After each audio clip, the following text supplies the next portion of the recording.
আর্জেন্টিনার footballer Nicolas Tagliafico সম্প্রতি Argentina দলের অবস্থা এবং স্পেনের সাথে ফিনালিসিমা ম্যাচ নিয়ে কথা বলেছেন।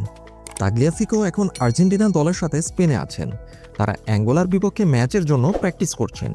৩৩ বছর বয়সী তাগলিয়াফিকো আর্জেন্টিনার হয়ে ৩৩টি ম্যাচ খেলেছেন। তিনি বিশ্বকাপ, ফিনালিসিমা এবং 2টি কোপা আমেরিকা শিরোপা জিতেছেন।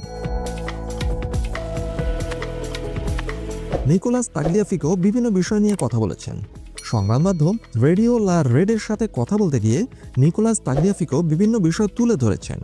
আর্জেন্টিনা দলের বর্তমান অবস্থা। নিকোলাস তাগলিয়াফিকো মনে করেন, আর্জেন্টিনা দল এখন যদি মার্কিং করা হয় তাহলে 10-এর মধ্যে 5 পাবে। তিনি বলেন, খুব কমও না আবার খুব বেশিও না। তার মতে আর্জেন্টিনা দল কিছুটা অহংকারী হয়ে গিয়েছে, তাই সমর্থকরা তাদের উপর রাগ করেছে। বিশ্ব চ্যাম্পিয়ন হিসেবে তাদের আবারও নিজেদের সেরা প্রমাণ করতে হবে।